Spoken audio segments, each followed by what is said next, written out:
Guys, we gotta talk. Because this HoneyBook stuff is all over every freaking photography page right now.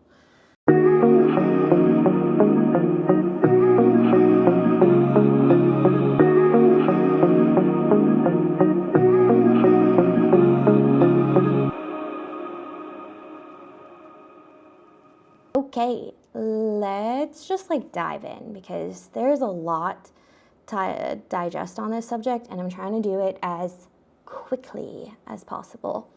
So for starters, if you haven't seen this, I don't know which rock you live under, but kudos to you. But HoneyBook made an announcement yesterday that their prices are going to increase starting next year.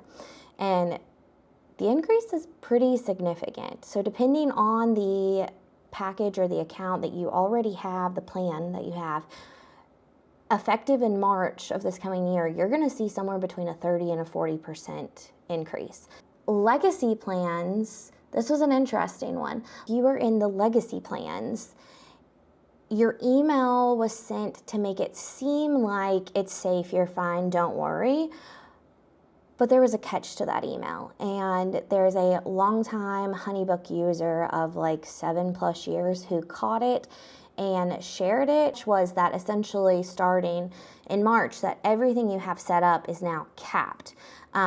She used the example of team members. So if you're a marketing company, for example, or a larger photography business, and you have 4 members on your team, your HoneyBook is now going to say that you're using 4 of the allotted 2 members. That's cool. They're going to let you keep using those 4. However, the second you hire on a new person, you're not going to be able to do that, add them as a new member.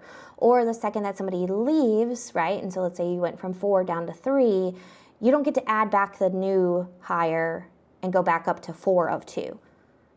And when you need to make your own upgrades, changes, advancements as your business grows, it's essentially set up that it's now going to phase you out of your legacy plan and force you also on this same monthly or yearly new pricing. Let's talk about the criticism in the Facebook groups because there is a lot. For starters, a lot of people are complaining about the tone of the email, and they're describing it as condescending, or that it's lacking empathy, or there was people complaining that that was a really canned email. You use HoneyBook to send your own canned emails. It's a company-wide announcement. I don't know what you were expecting there.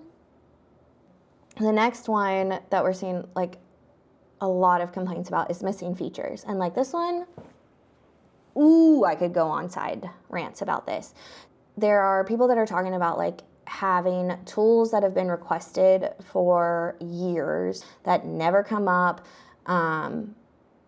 Essentially, a lot of our requests are ignored, which some of these missing features is why I left. Some of the arguments, too, online are that the new features are irrelevant because if you read that email, the CEO's hey, we rolled out 80 new features this year, and that's why our prices are going up. But a lot of those features are not ones that people were begging for, and or they're at other CRMs for cheaper. And then the other one that a lot of people are talking about is the technical issues that they're still experiencing with HoneyBook.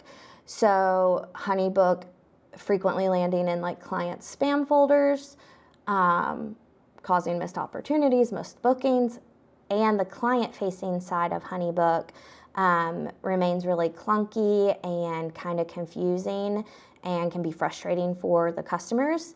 These were the 2 reasons that I left. And I know that there's photographers out there who are clapping back at the critics and saying well, don't you raise your prices every single year? Yeah, we do. But 40%? I don't raise them that much. And if there's somebody out there who is, then hey, email me because I would love to interview you because that would be a super interesting conversation to be had. But for the masses, we're not raising them 30 to 40% a year. So obviously, we kind of talked about the different reasons that I left HoneyBook. I left about a year, maybe a little over a year ago.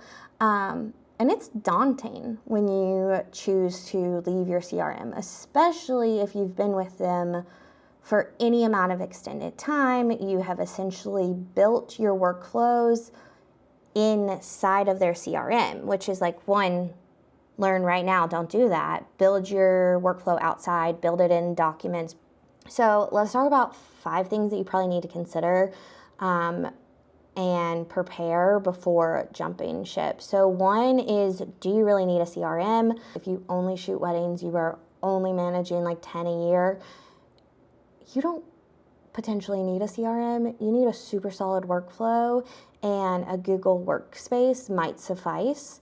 If you create yourself reminders and tasks on calendar, and you have a little checklist for yourself that as soon as a client signs a contract, you just go into your calendar and your workspace and then add those in there, and then you'll get automated emails to remind you to do the tasks.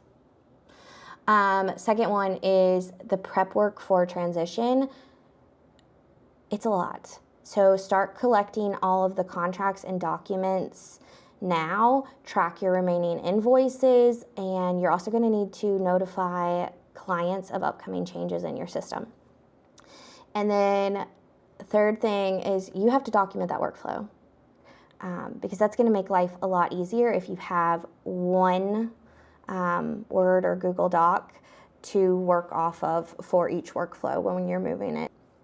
Next is explore your alternatives, research the different CRMs, because I don't feel like there is always a one-size-fits-all. I think that depending on the amount of clients that you handle a year, depending on the overall experience that you try to create, also depending on key tools that you may or may not need in your workflow, one may make more sense than the other. Also, obviously consider your cost of doing business, which is funny because like there's all of these comments that are like, just consider it a cost of doing business. Sure, but we should still shop around. We should still make sure that we know our overhead and what realistically we need to keep our cost of doing business. So keep it in mind. And then lastly is backup everything. So go ahead and start exporting your client data, your email threads, your forms, all of that.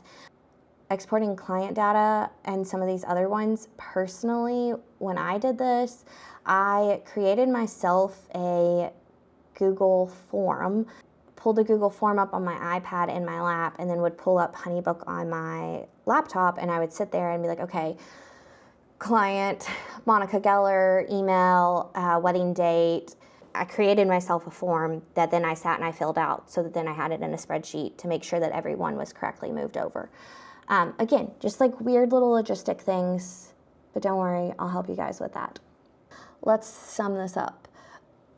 If you're a photographer and you don't already know about my Facebook group, I have a Facebook group that is dedicated to photographers with ADHD.